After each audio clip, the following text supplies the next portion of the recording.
I got into rowing pretty much, so my best friend in high school, his father rowed in the 1932 Olympics. And, you know, I didn't know anyone that was in the Olympics. I thought that was pretty cool. And then, you know, just to stay in shape for football, I played football and basketball in high school. And so all the guys on the rowing team back then, you know, you didn't have ergs and everyone, they did this, a lot of sort of weight circuits and running and all these kind of physical fitness stuff. And I thought, wow, great. And all those guys that were rowing were in super fit. So I thought, oh, I can get in better shape for basketball season or for football. And then when I went down to Boathouse Row in Philly, it was, you know, it was this whole part of Philadelphia I didn't know even existed.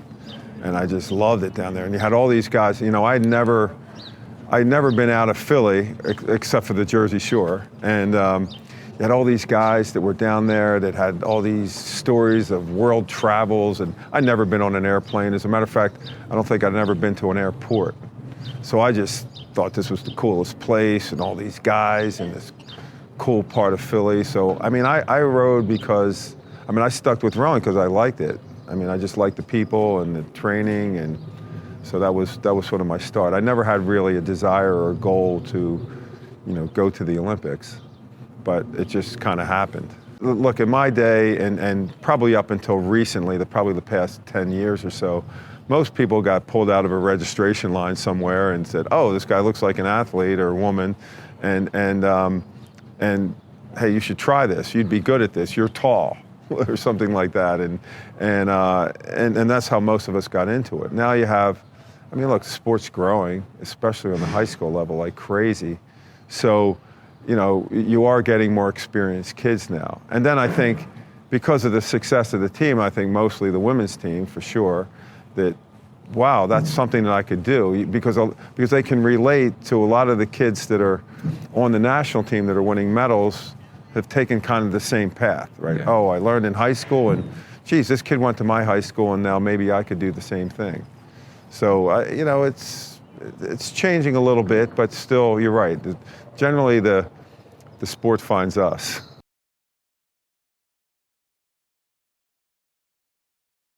I think not much. I think it's pretty simple. I mean, at my first World Championships, you know, as an athlete, you know, I learned right then that there's many roads to Rome. There's a lot of people winning a lot of different ways.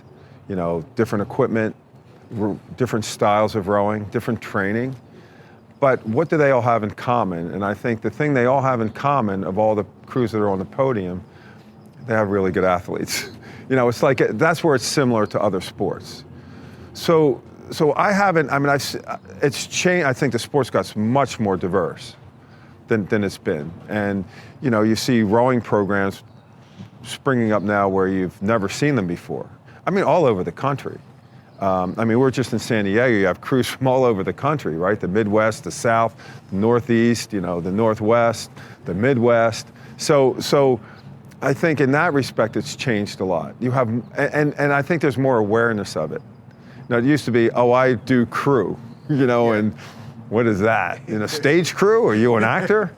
But you know, now I mean, that's what I think has changed. The equipment for sure has changed. I mean, it's, you know, we had the wooden boats, but I think the training, I mean, it's still probably 50%, you know, or shouldn't say 50, I'd say probably a third skill, a third fitness, and a third psychology. So, you know, I don't think we've done things, I think I've certainly had to adjust as a coach, for sure. You know, different generations of kids are, like there's something different might be emphasized, or they're, you know, it's not one is better or worse, it is different. So, but I don't think it's changed that much, honestly.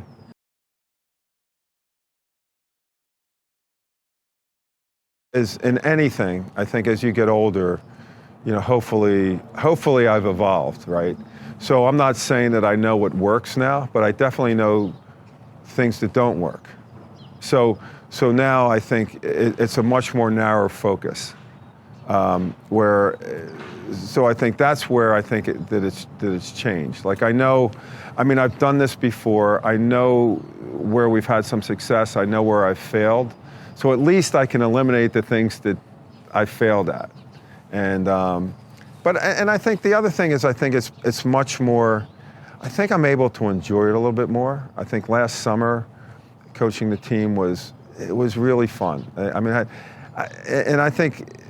And that's where I think the sport hasn't changed. Again, getting back to your previous question, is that it's still about the people, right? Really, ultimately, it's about the people. And I see, the reunions that I have with guys that I rode with, the guys I won the gold medal with, right? We get together, we don't really talk about rowing, but you really want to be with those people. And so I think that as a coach, I think I've evolved in that, you get a little bit better. You still make mistakes. You're still dealing with, it's not an exact science, our sport. It's trial and error. And but I think that we're much more, like I know certainly things that do work with the national team and maybe things that don't work. So.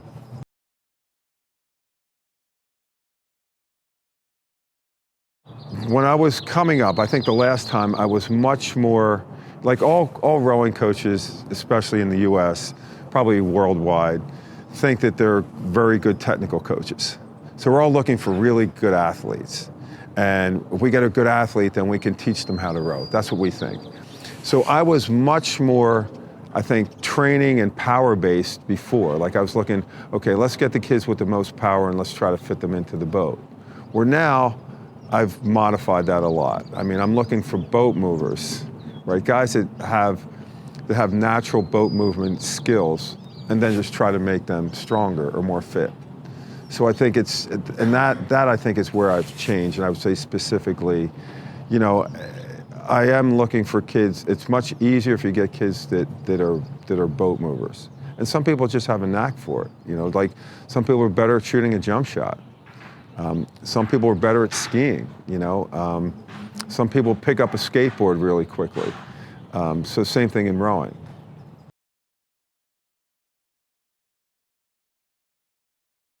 Front end. The entry, I think, in a big boat, in an 8 or a quad, how you take the water, the first third of the drive is everything. I believe that. I strongly believe that. So yeah, I think that if you're coaching an 8 or a quad, I think how you take the water is going to determine whether you're a boat mover or not. So we'll spend a lot of time on that.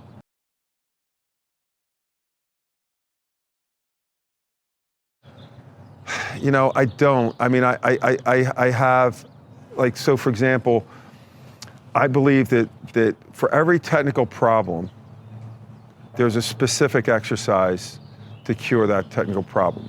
So for example, often you'll hear coaches go, oh, today we're going to do skill and drill. I don't know what that means. We do this drill, we do this drill, we do this drill, we do this. For me, like today, I didn't know if we were going to have to do drills. Once they started rowing, all 8, fine, it was rowing. As long as it's fine, I'm not going to do a drill just for the sake of doing a drill. But if I saw there's a problem with the front end, I know go to these series of exercises. If there's a problem with the back end, I know to go to these series of exercises. If there's a problem with balance, well, there's a certain set of exercises for that. And so that's, that's why I don't have a favorite. I might have, for this problem, this is my favorite drill. For this problem, this is my favorite drill. Everyone's squaring at the same moment. And 2 hands. I think, well, there's 2 things. The first, I would say, just the top quarter of the drive, just working on the top quarter of the drive, like sitting at the catch and dropping it in, just placement, and then first quarter of the drive, and then only legs. And then what I always do is I don't just do the drill. Like I'll go only legs, okay, that looks pretty good. Now we'll go full stroke. And let's see if the drill transfers. And if it doesn't, go back to the drill.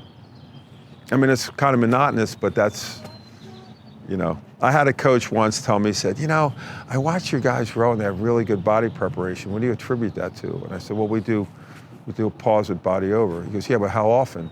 I said, every day. He says, and this is when I was coaching novices, and he says, yeah, but how often every day? I said, the whole practice. And he goes, well, what do you mean? I said, well, we'll do 1 in pause. If that gets really good, then 2 in pause. If that gets really good, then 3 in pause. Then 5 in pause. Then we'll row continuously, and then once it breaks down, we go back to the pause. So yeah, and if you do that every day for about 3 months, then they have really good body preparation.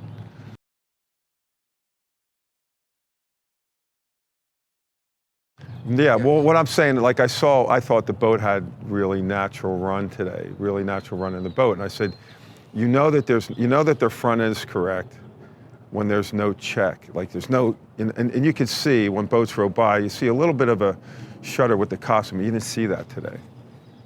Cool. I mean, I noticed, it wasn't like I'm saying, okay, I wouldn't tell the guys, hey, if I don't see something from but these are things that I'll observe. Yeah, no, exactly. Like I don't want them trying not to move the coxswain. I want them to row naturally, but I could see that. Yeah. You know, like I know, like for example, if I know, look, it might be going fast, but if I see this little, I know that there's a little bit of check in the boat. So, that's a sign that there isn't.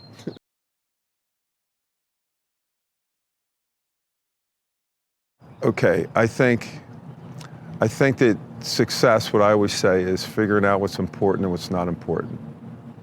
And then the things that are important that you pay attention to and you achieve what you want to achieve for those things that are important. That's the way I define it. Now, as a coach, I'm a realist. Like everybody wants to win, but sometimes you have better athletes and sometimes, but if you're able to force change, to improve someone, it's very rewarding, I mean, I have a 10-year-old and he's super athletic and he plays a lot of different sports. And, so the coach, they said, what are you looking for? I said, I just want him to learn something. Whether it could be, how to handle the ball better or how to hit better or just being a good teammate or having humility or just something to where they can learn something. And, I think it's different with college rowing and the national team. Yeah, we want to win, but with the national team, it's much more performance-based. I mean, obviously at Cal it's performance-based as well, but still, you have a lot of kids on the team that aren't going to be varsity rowers, but you want them to have a good experience and to learn something. And hopefully, I would hope that, kids would say, you know what, I really learned a lot about life. About being a better person, or about, or being a better rower. So I think that's the way I would sort of define success, and I think there's, we don't always have that. I mean, I certainly have failed at, where there's things that you wanted to achieve that you had the material to achieve that and didn't. We make mistakes, but, I have a saying, it's only a mistake if you do it twice.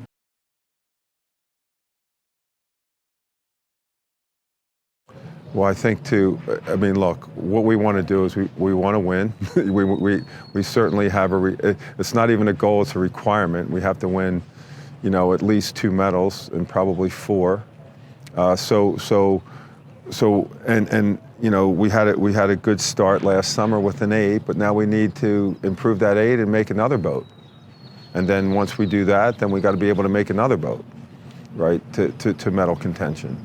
And then hopefully, by the time we get to Tokyo, we can maybe have at least 4 to 5 boats that are solid medal contenders, and win them. And then by LA, I think between the men and women, they won 10 medals. So, I mean, that's a job requirement. That's not even a goal. Yeah. So I mean, I think if I don't achieve that, I'm sure I'll be out of a job.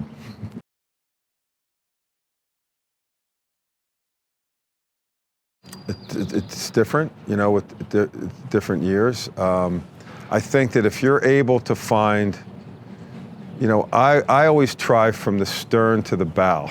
You know, like if you have a really good stroke, things fall into place a lot easier. So you know, we start from there. Like who can stroke, and is this the rhythm that we want, or can we teach this person to row the rhythm that we want, and then start from there. But I think, you know, there's all different ways. I mean, there's, you know, sometimes you have a lot of talents. I mean, last year we had basically 8 guys, and that clicked. And they're really, if we had lost any one of those guys, it just, you know, would have been a lot worse. So, you know, I think the selection last year was a little bit different. They were separated quickly. There's other years where it goes down to the final day. You have all these people that are close, and you have to try to, you know, I try. One of the lessons I've learned is I don't make perfect the enemy of the good. You know, like if it's good enough, it's good enough. I'm not a perfectionist. It has to be approximately correct, and then, you know, you still can win that way. Like there's crews winning gold medals that aren't perfect.